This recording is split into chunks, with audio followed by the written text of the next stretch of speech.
Assalamu alaikum. I hope you guys are doing well and you are good with your studies. आज हम देखेंगे multidisciplinary nature of gender studies. ये एक ऐसा topic है gender studies में जो बहुत ही कंफ्यूजिंग समझा जाता है कि ये है क्या, लोगों को सही से इसका पता नहीं लगता कि what is multi disciplinary nature of gender studies. तो आज हम इस पे जो शॉर्ट वीडियो में इस पे बात करेंगे कि what is multi disciplinary nature of gender studies. Multi, of course, you all know, means many. Disciplinary is coming from the word discipline. So let's understand and let's know what is a discipline. Discipline is a branch of knowledge. Sorry, typographical mistake. A is missing. Discipline is a branch of knowledge.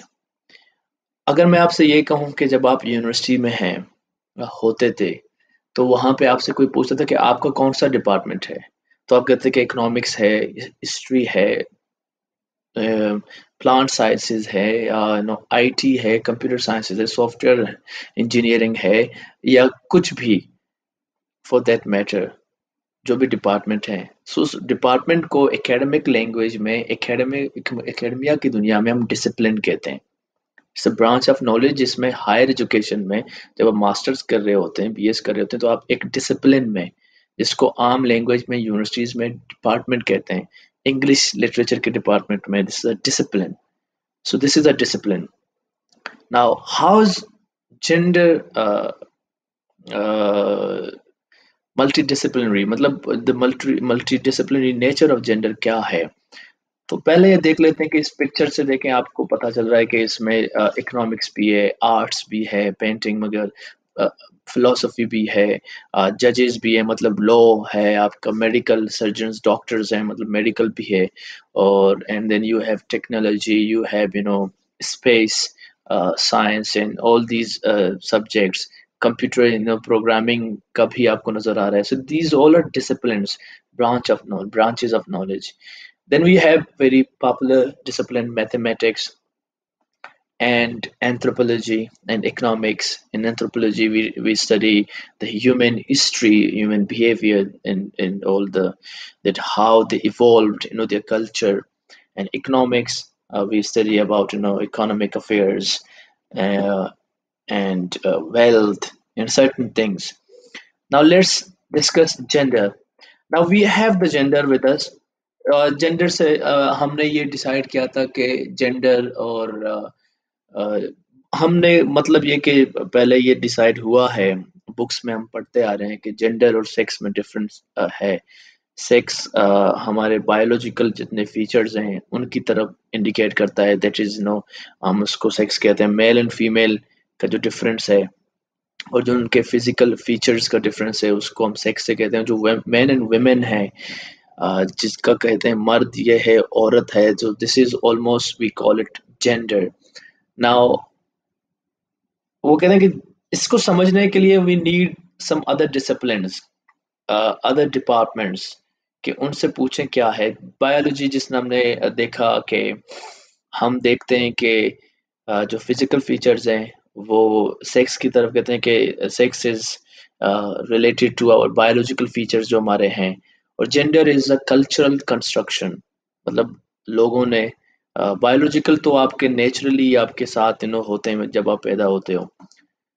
जो cultural है या जो social है वो आपका आपकी जो society है वो आपको बताती है। वो कहते हैं जो जेंडर है वो कल्चरल है, कल्चरल कंस्ट्रक्शन है। ये लोगों ने खुद बनाई है, ये पहले बनाई बनी बनी कोई चीज नहीं थी। People have made it and people have given different concepts के मर्द को ये करना है, औरत को ये करना है। ये कल्चर है। हम इसको एंथ्रोपोलॉजी में अच्छे से डिस्कस करते हैं कि हिस्ट्री ऑफ ह्यूमन, उनकी जो सोसाइटी है, बिहेवियर, हम देखते हैं कि वो किस तरह से हुआ है। तो हमें एंथ्रोपोलॉजी की ज़रूरत पड़ती है। तो यहाँ पे एक डिसिप्लिन बढ़ गया कि हम मल्टी डिसिप्लिनरी लेंस से उसको देखते हैं। देन हम देखते हैं कि उनके सोशल रोल्स होते हैं। मर्द का सोशल रोल क्या है, औरत का सोशल रोल क्या है। मर्द ने कमाना है, औरत ने घर चलाना है। तो ये रोल्स हमने हमें किसने दिए हैं? ये सोसाइटी ने। तो इसमें आप सोशियोलॉजी में जाके देखेंगे तो हमें पता चलेगा। तो हमें किसी और डिसिप्लिन की ज़रूरत पड़ती है जब इस जेंडर स्टडीज़ में इन चीज़ों को जब हम एक्सप्लेन करने लगते हैं। सिमिलरली डिवीजन ऑफ लेबर है। अगर बाहर कोई काम करे तो उनको कितने पैसे मिलेंगे, इकोनॉमिक्स की नज़र से हम देखेंगे कि औरत मतलब अब थोड़ा-सा डिफरेंट। अब तो बहुत सारी चीज़ें चेंज हो रही हैं। We are thinking some 30, 40, 50 years ago कि क्या था।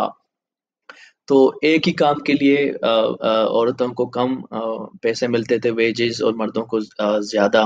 अभी भी कुछ जगहों में ऐसा है, ऐसा होता है। मगर ये हम इकोनॉमिक्स की नज़र से देखते हैं कि एक्सप्लॉयटेशन औरतों की कैसे होती है इकोनॉमिकली। वो डिपेंडेंट होते हैं मर्दों पे। तो दिस इज़ जेंडर कि हम मल्टीडिसिप्लिनरी के हम इकोनॉमिक्स की लेंस से इसको देखते हैं। जेंडर को एक्सप्लेन करते हैं कि क्या उस पे असरात हैं। देन वी सी रेस का क्या ताल्लुक है जेंडर पे। जिस तरह से सेकेंड जो वेव फेमिनिज्म था या 1960s में जो upper middle class white women थे, they were actively participating on lot of protest.